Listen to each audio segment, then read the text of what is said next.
Expect more and pay less at Target. Drop that beat. Let's keep it 100 this summer. The hot sun will be shining, and Target has put some of their favorite warm weather items on sale. Natural fun. You can link to this week's deals from my new website at ninababel.com/podcast, and you're going to look for episode number 19, which will give you the links to this week's store discounts.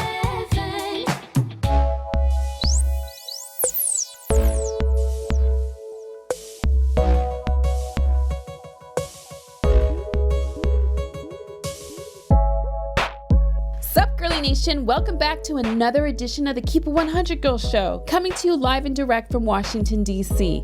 Nina keeps it 100 and she keeps it real and true. And this is where women like you and me, we tell the truth, nothing but the truth, even if it's totally embarrassing or super cray-cray. As always, I'm unapologetically myself, and I talk to you like I talk to my own girlfriends. But here's the dealio. My secret is I share what women are thinking but not saying out loud. Most of you are shy, nervy, and embarrassed to ask. Our stories are cray-cray, edgy, and what some of you would consider taboo-ish. The Girly Nation, are you ready to keep it 100? Ready to keep it 100, girl. Oh, Nina, I keep it 100, baby. Yes, I'm ready to keep it 100. I'm ready to keep it 100, girl. You know I'm going to keep it 100. My hand is raised. How about yours? In part 1, it looks like we got hipper to the biological clock game. We learned not to wait and take a proactive approach, starting at the age of 32, especially if you're thinking about having children. But don't wait. The time will never be just right. Most of these women knew it, but didn't take heed to the ticking of their clocks. Not on purpose either. All of them got married in their mid-30s. Which just meant that they started their journey to having a family at 35 years old or beyond. In today's episode, my goal is to continue to put the bug in your ear so we can spare you some of the same hardships so you don't feel the shame, stuck, or even have regrets. Just know the age of 35 is your measuring stick that signals your plumbing is changing. If you're in tune with your body, especially when it comes to ovulation, you will feel the difference. Now it's time for the takeaways every female should know. Nora highlights what every woman should know up front as part of their own self-care journey. First, Nora talks about our egg count and how they decrease over time. It starts at 2 million, but what you really have to work with by the time that you're getting periods is actually less than that, but doesn't really matter, more than you'll ever need if you use them at the right time. The issue is ovarian reserve, meaning how many of your eggs that you are working with are actually chromosomally normal. And there's something called ovarian reserve, which is how many eggs are left that are working, and there's some testing we can use to look at that. Second takeaway, AMH blood test. Nora talks about a woman's timeline and her ovarian reserve. Nora wants women to know there's a window to capture your most fertile moments and to be aware of that no later than the age of 38. But then there's egg quality, which starts to diminish again very precipitously after 38. You know, if you're a woman who knows you want to have children, and many of us are in that boat even in our 20s when we know someday we want to have children. If you're with a partner with whom you want to have those kids and you're 30, you need to start thinking about it. You don't have to do it tomorrow, but it's a good time to really examine, okay, what's the timeline here?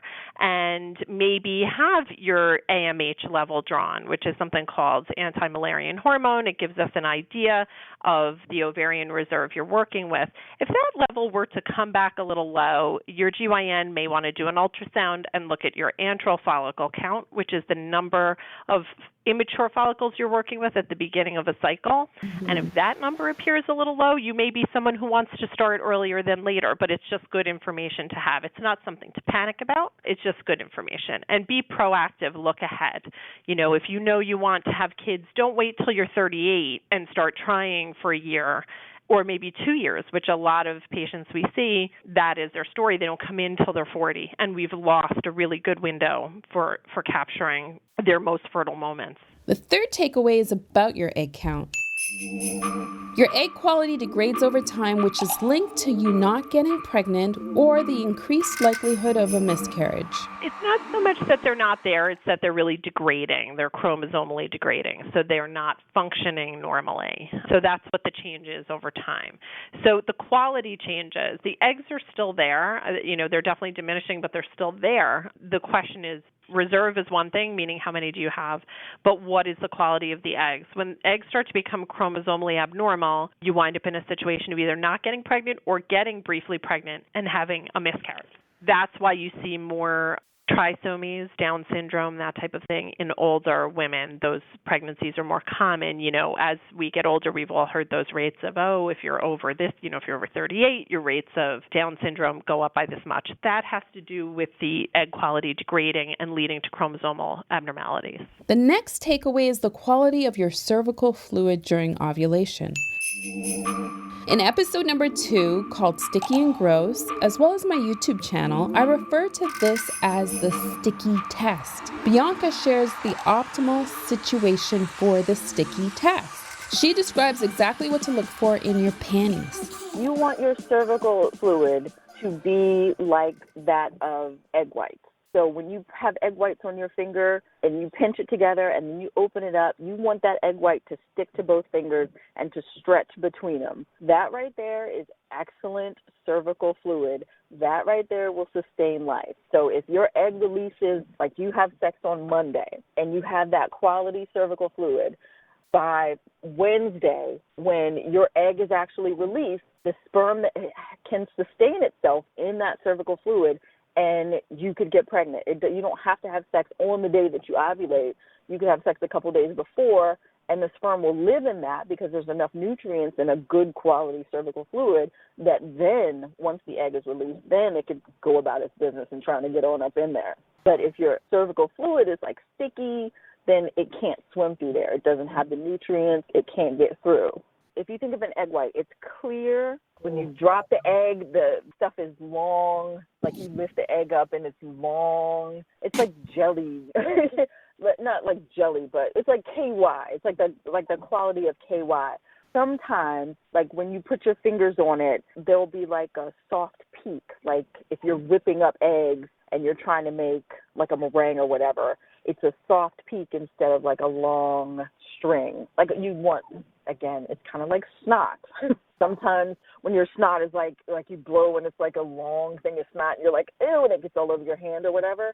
And then other times it's like a sticky, gummy yuckiness. The gummy yuckiness is no good because the sperm can't swim through that. It's that clear, thin, runny sort of snotty thing that is actually really, really good, and that is what you need to sustain the life of the sperm so that it can get there whenever the egg is there. Now let's talk about the start of each of these women's journey. Now that they're more familiar with their clock, which goes hand in hand with realizing if your clock is broken or if you're just late to the dance. Onika gives a realistic picture of the psychological, physical, and emotional journey. Similar to what Nora mentioned earlier, Onika talks about her egg count abnormalities, fibroids, and she also wants you to consider opening yourself up to non-Western practices. Chances of being able to produce more eggs, obviously depleting. I think at one point in the beginning stages I had a much higher percentage of eggs that were being produced, and then they came back and said that it was like 3% or something. I was like, whoa. So all these things were pointing in the direction of a diagnosis of infertility, which led me to seek IVF treatment. And at the time, I sought out an insurance plan that would help me because it's very expensive. Right. And isn't it like $10,000 a pop or something? Per cycle, yeah, between $10,000 and $15,000 per cycle. Luckily, I had an insurance that would pay a significant part of it, but we still had to come out of the pocket a couple $1,000s. So it wasn't free for us by any means. And it was limited to 3 attempts. So we completed our first cycle about a year and a half ago, and it didn't work. As a matter of fact, they were only able to retrieve. The purpose of IVF is just assistive reproductive technique that they use. It's actually very close to how your body naturally operates, where you get hormone injections. They go in after the hormone injections, and hopefully your body has produced many eggs at one time so that they can go in and retrieve those eggs and take your partner's sperm, fertilize them, and hopefully their success in fertilizing those eggs so that they can, insert and implant them, and hopefully you have implantation and it turns from fertilization to an embryo and then into a fetus, et cetera, et cetera. So, unfortunately, instead of having multiple eggs being produced through the process of IVF, they were only able to retrieve, I think, one or two, which is not a good sign because it's not guaranteed that whatever that they retrieve actually is going to take, right? And so, in my particular case, there was some abnormality with the one egg that they were able to save, and because of the abnormality, we didn't even have an opportunity for them to actually even insert it. So it was a failed attempt, period. And so I was not happy about that, obviously, and that takes a while to sort of regroup. Nothing's guaranteed 100%, so they do a really good job of preparing you for all possible considerations. But at the same time, it's a very laborious process, being drugged up on all those hormones, not knowing that that's going to have an impact on my existing conditions with the fibroids already in the body because you're being pumped up with estrogen. So it's just a lot of different things. You don't feel like yourself. You've got to have injections twice a day. It's just a lot psychological, physical, emotional, and spiritual. And my husband and I had decided that after the first round didn't work, that we would just take some time off because I really did not feel 100% myself. I wanted to cleanse and I wanted to detox. I wanted an opportunity to kind of get back to feeling a sense of normalcy. So that set me on a journey trying to clean myself and find other non-Western methods. At RMACT, Nora and her staff gives their patients the option of incorporating non-Western practices in hopes of increasing their chances of conceiving. On our staff, we have 2 full-time acupuncturists. We have nutritionists on our staff. So I think that we try and embrace those other modalities because we do find them really helpful. When you talk about having a more holistic lifestyle or using a naturopath, naturopaths can certainly play into the whole picture. I think the most important thing you can do when you're, living in a way that greatly impacts the things that you're eating, drinking, taking as supplements, the best thing you can do is talk to your healthcare provider about it so that all the care is tied up and everybody is in the loop. There's nothing wrong with seeing a naturopath, but if you're taking hormones with a reproductive endocrinologist, you want to make sure that those 2 things are not clashing in any way or decreasing your chances of success. But all of those things can work together. Onika describes how her attempt to incorporate non-Western practices, such as acupuncture, opened up an area of self-awareness she had to deal with first before moving forward. So I tried acupuncture. That was an interesting process because I think I went to the acupuncturist that you had recommended. Okay. She was phenomenal, but one thing that she did say to me on more than one occasion, which basically stopped the treatment, because she felt like we were wasting my money, basically. And they have a lot of unique ancient practices when they're trying to take a look and assess what they think is going wrong with you. And one of the things that she said was, I guess even just looking into my eyes, she said, you have a lot of things on your mind, and your process with acupuncture or anything that you try is not going to be successful until you learn to let go. And I think that you had recommended to me at the time a book on meditation called The Practice of Letting Go. And there were some things going on, I think, in my life personally or emotionally that I hadn't let go of. From childhood to young adulthood, past relationships, just things I had not just released. Bianca went the acupuncture route as well. She gives full credit to this process because her doctor told her flat out she couldn't have kids. I seriously credit that information coupled with acupuncture with me getting pregnant. I really do. Because, we were going through infertility treatments because it wasn't working. And I don't know whether we weren't having sex at the right time. The acupuncture, I think, really, really helped because it's crazy. But I don't remember if I told you or not. There was one time when I was laying on her table that I felt like a blockage had been removed. I literally felt that. That whole experience for me, Nina, and again, you were a blessing turning me on to her. Unfortunately, I was open enough to go, even though, I'm not a super fan of needles. But at that point, I was just like, well, let me check it out. But while I was there was 2 times that were just like celestial, otherworldly. But that one time I felt like there was a blockage removed. And there was another time where I kind of felt like I was floating outside of my body. It was the strangest thing. But after that, I kind of knew. I was like, this is working. This is going to help. Nora emphasizes time does matter. Whether you decide to freeze your eggs, IVF, IUI, surrogate, or lastly adopt, they are all viable options. She will provide the medical answers and considerations for those of you who are in your 20s, 30s, and 40s that are looking or doing the investigative research to take this journey. I think for women in their 20s and 30s, the advice is pretty similar in terms of really good self-care, annual GYN visits, always doing cultures when you go to the GYN for gonorrhea and chlamydia. Many of our infertility patients come from having previously had chlamydia or gonorrhea, and because those are often symptomless, they can lead to something called pelvic inflammatory disease, which occludes the tubes. So when women are having trouble getting pregnant, sometimes in their 30s, it's actually because of an infection they may have acquired, in their 20s. So using condoms religiously in your 20s and 30s when you're single, taking really good care of yourself, not smoking. I mean, in terms of the statistics on smoking, up to 13% of female infertility is caused by cigarette smoking, which is really a staggering number. So if you're a smoker, quit. Maintaining a healthy weight is also very helpful because we do see a decrease in rates when women get over a BMI of about 32. We definitely see some decreased pregnancy rates. When women are underweight, they also have trouble getting pregnant. So for BMI, sometimes we see preterm labor and some real difficulties in pregnancy. So maintaining an ideal weight is a great idea. Not smoking, always a great idea.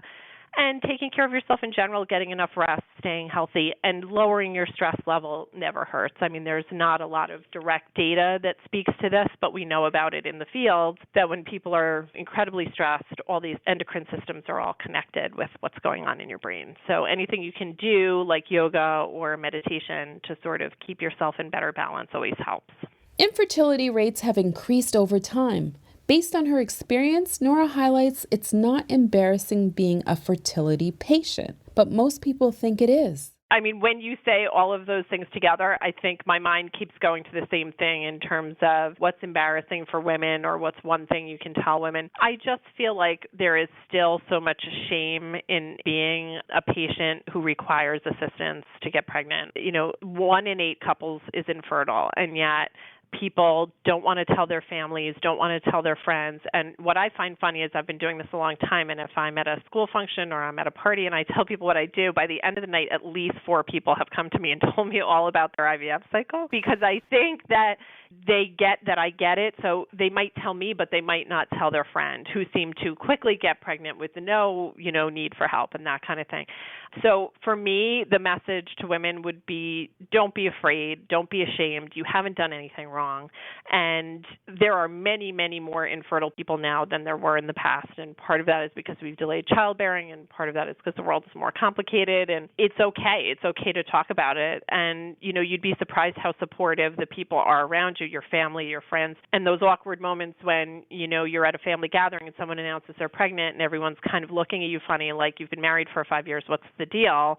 All of that can go away if you tell the key players in your life that, you're struggling with this and you're getting help. So in terms of embarrassing moments, it's not embarrassing to be a fertility patient, but people think that it is.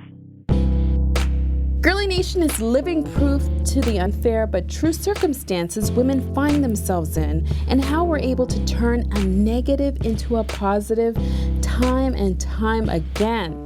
Bear in mind, every woman's situation is unique and will vary.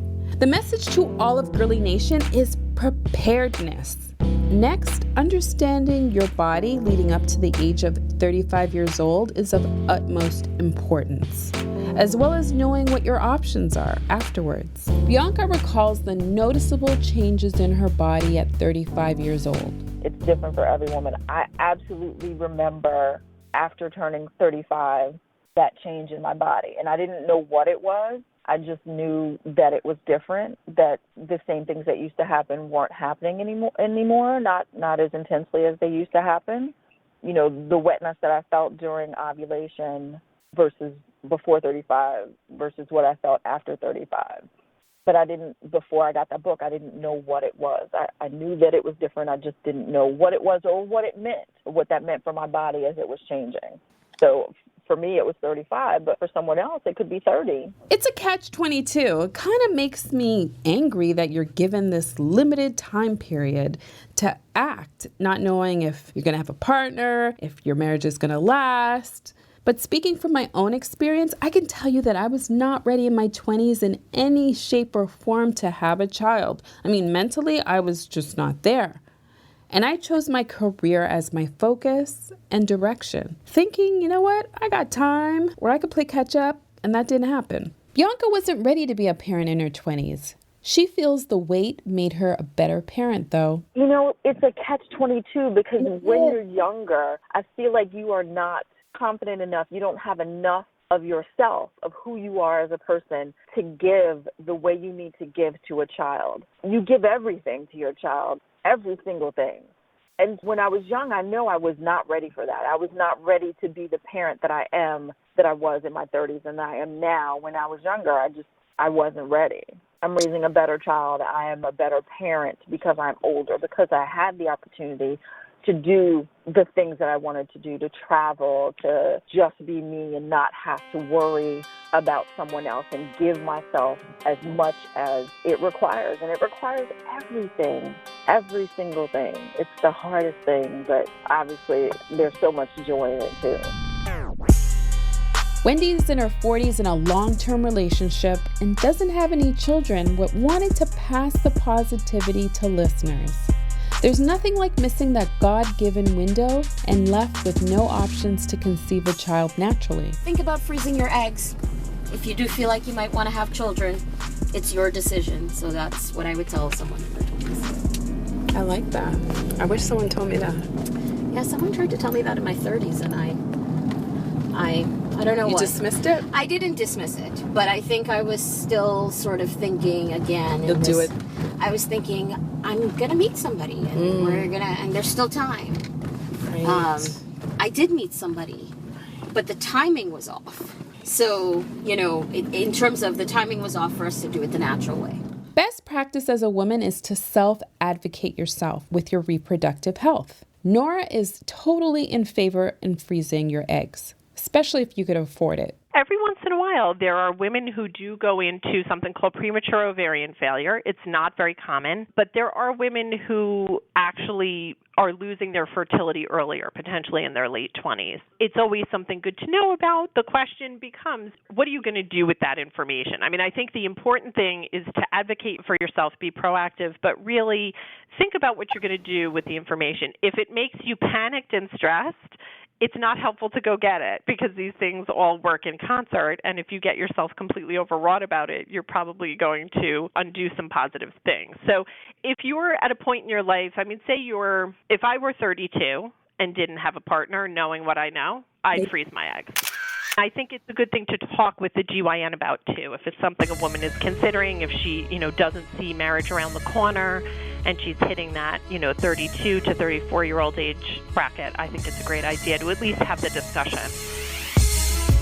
The blockage is not always physical either, but psychological. You may have some skeletons that you've never dealt with or suppressed that have manifested and are playing catch up with you now. Onika talks about the intimate blockages that manifested itself over time. She feels like her use of non-Western practices helped her let it all go, enabling her to get pregnant. And so I was learning that my body was literally releasing and letting go of things. And so I really feel like there's all the steps that I took sort of leading up to this experimenting of the yoni steam and then discovering this woman with the teas and the various herbs that address my specific problems and issues.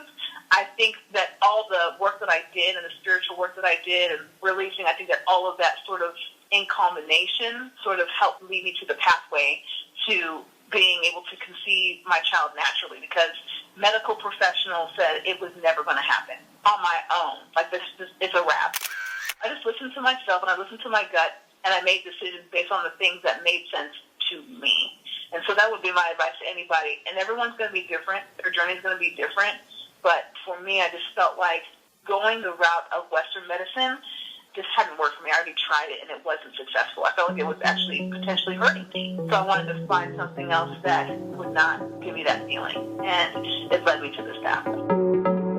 As women, we do have biological similarities, but our circumstances and outcomes are all different. I hope you were able to connect with at least one of these women and their stories, their lessons, and advice.